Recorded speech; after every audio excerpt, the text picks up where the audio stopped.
This was the first day of Formula One's pre-season testing in Bahrain, and it has ended. Being the first day of Formula One's pre-season testing in 2026, a lot has taken place, and you can argue or you can agree with me that there isn't much that you probably can take from what has happened today, especially when you look at the timings that have been recorded, which would make trying to actually even guess who is better and who is worse sort of useless at the moment, because there are quite a number of factors or quite a number of tests the teams are doing, which means that they are all not running the same program.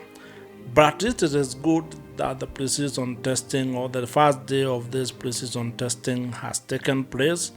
It has been successful to most of the teams. There are a number of teams that had an issue here and there, like Audi when Nico stopped on the track.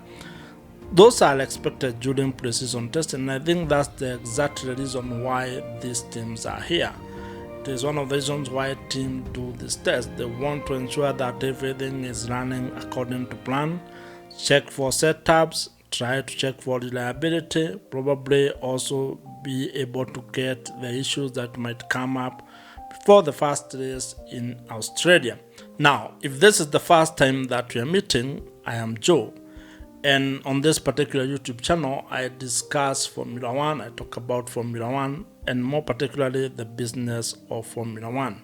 And if this is something that you would be interested in, if these are conversations that you would want us to have, kindly subscribe to this YouTube channel. And it is also good to note that besides the programs that the teams were running, there was quite a lot of chatter or conversations about other topics.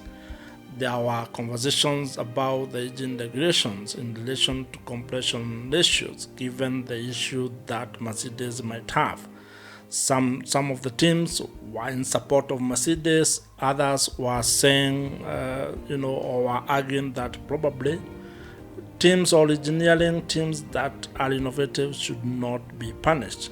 Of course, that's an issue that is now under consideration by FIA, and a decision probably will be made before the first race in Australia.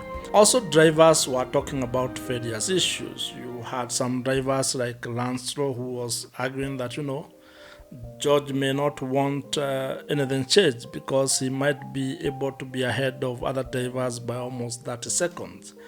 You had a conversation about Lewis Hamilton when he was talking about, of course, his program in the morning. But more importantly, he was talking about the change of his race engineer. And this is because Ferrari made a change where Riccardo Adami, who was Hamilton's race engineer in 2025, was moved to another role. And that means in 2026, Lewis Hamilton is going to have a new race engineer, which in itself is a tall order, given that when you look at trying to understand each other, trying to know a new person, to get to know or find a rhythm, that can also be a challenge. And I think this is something that he mentioned, saying that, well, those kind of rotations are okay, they happen in teams. It's not necessarily ideal because it means you're starting from scratch to build a relationship with a person, but I think that's something that he'll have to live up with, because now he'll have a new engineer, and during this pre-season testing, Carlos Santi is the one who is performing those duties. Now, a lot is being said about the pre-season testing in Bahrain, and I think for me, I'm just very excited that there is activity on track. Now the movement is towards ensuring that the teams are all in a good space, all the 11 teams, and probably they are all looking forward just the same way I'm looking forward to that first race in Australia. In a year like this, when you have a lot of changes, a lot of regulation changes that affect almost everything about Formula One racing, it can be quite overwhelming, but I'm excited because I do believe that it is this kind of situation that end up providing or making us human beings the best, trying to solve some of the complex problems that we face each and every day. That makes us better people. And I think even for the engineers in Formula One, and that's why I love Formula One, because it's almost like a giant problem solving activity. Yes, it's entertaining. There is quite a lot of business or included in the entire value chain.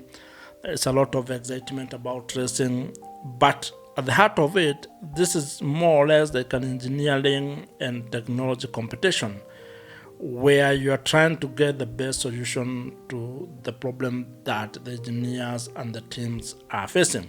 And if you're an entrepreneur or a business person, I think there are a lot of lessons that one can learn from Formula One. And those are some of the things that, alongside the competition that is taking place, alongside the racing, I intend to also be looking at what you and I can learn when it comes to the business.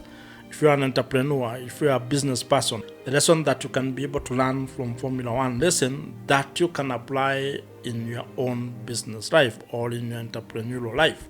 Because I do believe that principles or business principles are universal. And you can be able to transfer an idea from, let's say, a sport like Formula One and apply it into the business that you're undertaking.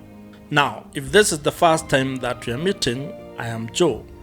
And on this particular YouTube channel, I discuss Formula One, I talk about Formula One, and more particularly the business of Formula One.